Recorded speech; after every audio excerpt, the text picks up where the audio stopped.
तरफ जा रहा है, उल्टी तरफ, और वही प्लस जो है एनोड किरणें हैं।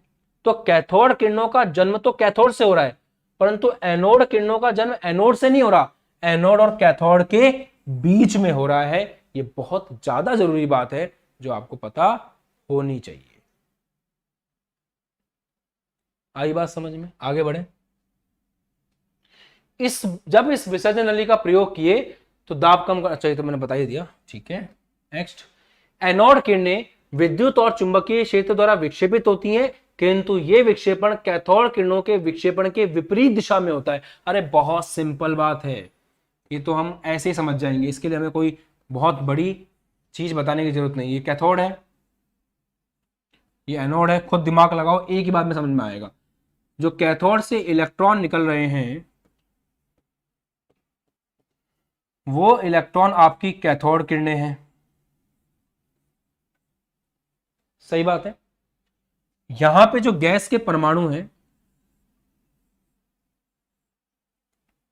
ये जो गैस के परमाणु हैं, जब ये इलेक्ट्रॉन जाके टकरा रहे हैं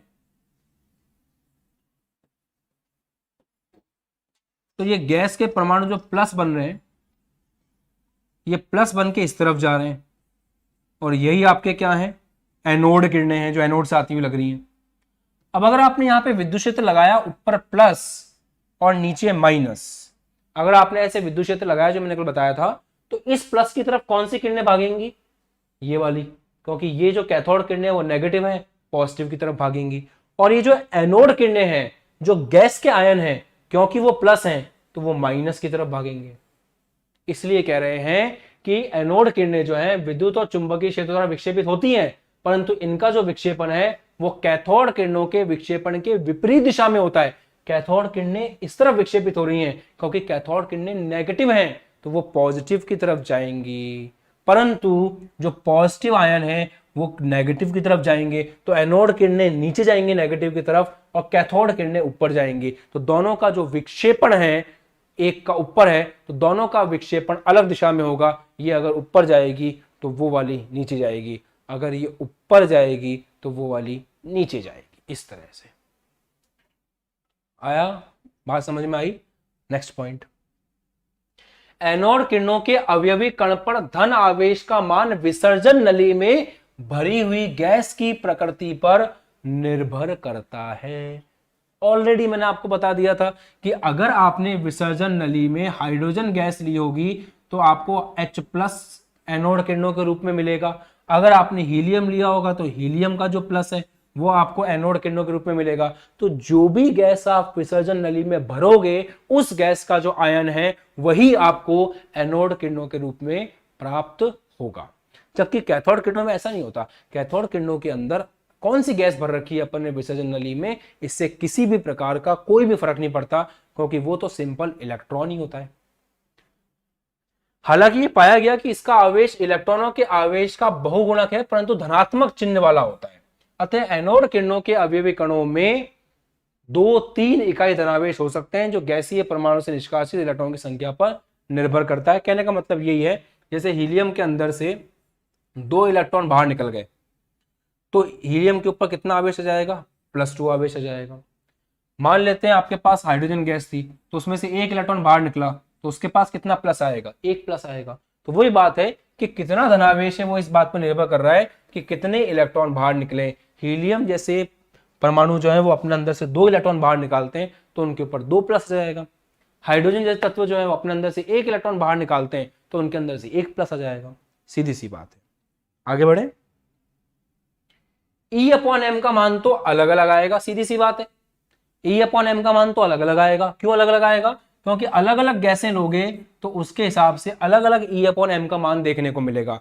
परंतु हाँ, अगर अपन हाइड्रोजन की बात करें तो हाइड्रोजन सबसे हल्का होगा। क्यों?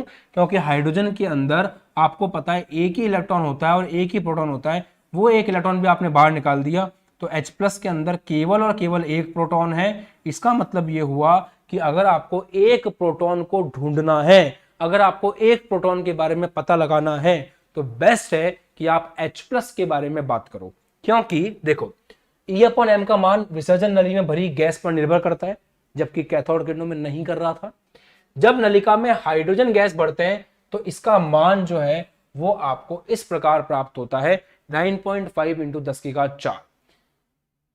ये पूर्वानुमान था कि हाइड्रोजन सबसे हल्का है। देखो E/m का मान सबसे ज्यादा प्राप्त हो रहा है हाइड्रोजन के लिए। अगर E/m का मान सबसे ज्यादा है हाइड्रोजन के लिए, इसका मतलब m का मान सबसे कम है हाइड्रोजन के लिए। अब ये बात भी काफी बच्चों को समझ में नहीं आती है, मैं बताता हूं। मुझे बताओ 1/2, 1/5 और 1/10 में सबसे बड़ी राशि कौन सी है? तो 1/2 आता है 0.5, 1/5 आता है 0.2 और 1/10 आता है 0.1। इसका मतलब समझ रहे हो? आपको पता है 0.5 सबसे बड़ा है, उससे छोटा 0.2 है और 0.2 से छोटा जो है आपका 0.1 है। तो इसका मतलब ये बात समझ में आई कि नीचे वाली संख्या जितनी छोटी होगी भिन्न में लास्ट संख्या उतनी बड़ी आएगी। नीचे वाली संख्या जैसे जैसे बड़ी होती आएगी भिन्न छोटा होता जाएगा, नीचे वाली संख्या जैसे जैसे बड़ी होती आएगी भिन्न छोटा होता जाएगा। तो अगर मैं आपको बोल रहा हूं कि x/y का जो मान है वो ज्यादा आ रहा है, इसका मतलब जो y है उसका मान बहुत ही कम है। तो छोटी संख्या से भाग लगाओगे तो भिन्न जो है वो बड़ा आएगा। तो वही बात है हाइड्रोजन के लिए पाया गया था कि E/m का जो मान है वो सबसे ज्यादा होता है। तो अगर E/m का मान हाइड्रोजन के लिए सबसे ज्यादा है तो m का मान सबसे कम होगा, हाइड्रोजन सबसे हल्का है, इस पर धनावेश। और एक और बात, फिर और एक्सपेरिमेंट किए गए और एक्सपेरिमेंट करने के बाद ये बात समझ में आई कि हाइड्रोजन के ऊपर जो आवेश है H+ के ऊपर जो आवेश है वो है 1.6 इंटू 10⁻⁻19। तो जब ये बात समझ में आ गई कि इसके ऊपर जो आवेश है वो उतना ही है जितना एक इलेक्ट्रॉन के ऊपर होता है। मतलब यहां से ये बात समझ में आई लोगों को कि इलेक्ट्रॉन और प्रोटॉन का जो आवेश है वो बराबर होता है। जितना आवेश इलेक्ट्रॉन के ऊपर है उतना ही आवेश प्रोटॉन के ऊपर होता है। आई बात समझ में? तो उसके बाद हाइड्रोजन के लिए भी जैसे मैंने अपन ने कल किया था ना कि इलेक्ट्रॉन के लिए E का मान अलग पता था हमको, E/m का मान पता था, फिर हमने m का मान निकाला था। जैसे कल की क्लास में अपन ने इलेक्ट्रॉन के लिए m का मान निकाला था, वैसे ही इन लोगों ने प्रोटॉन के लिए H+ के लिए E और E/m के मान की सहायता से स्मॉल m का मान निकाल लिया और वो निकल के आया 1.67 इंटू 10⁻24 ग्राम। आपको पता है इलेक्ट्रॉन का द्रव्यमान कितना निकल के आया था? इलेक्ट्रॉन का द्रव्यमान था 9.1 इंटू 10⁻31 kg। अब एक मजेदार बात मैं आपको बता देता हूं जो आपको हमेशा के लिए जीवन में याद रखनी है, कभी नहीं भूलनी है, कि प्रोटॉन और इलेक्ट्रॉन इन दोनों का, आपके कमेंट्स में यहां देखता रहता हूं। और एक बच्चा पूछा 12th का टाइम टेबल बता दीजिए। 9 बजे 12th की क्लास शुरू हो जाती है, 9 से 11, और 11 के बाद 11 चलती है। तो हम कहाँ थे? हम यहाँ थे कि भाई जो इलेक्ट्रॉन है उसका द्रव्यमान है 9.1 इंटू 10⁻31। प्रोटॉन का द्रव्यमान निकल करके आया 1.67 इंटू 10⁻24। तो एक बात याद कर लो अच्छे से कि प्रोटॉन और इलेक्ट्रॉन का आवेश बराबर होता है 1.6 इंटू 10⁻19। बस फर्क ये होता है कि प्रोटॉन का प्लस में होता है और इलेक्ट्रॉन का माइनस में होता है। राइट, इस बात को लिख देते हैं कि इलेक्ट्रॉन का जो आवेश है Q वो कितना होता है? माइनस का 1.6 इंटू 10⁻19 गुलाम। जो प्रोटॉन का आवेश है वो कितना है? प्लस का 1.6 इंटू 10⁻19 गुलाम। इलेक्ट्रॉन का जो द्रव्यमान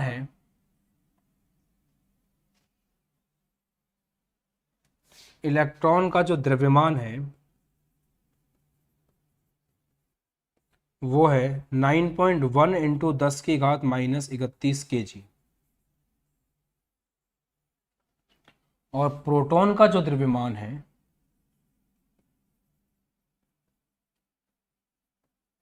वो कितना है? आपने अभी अभी देखा 1.67 इंटू 10⁻24 ग्राम।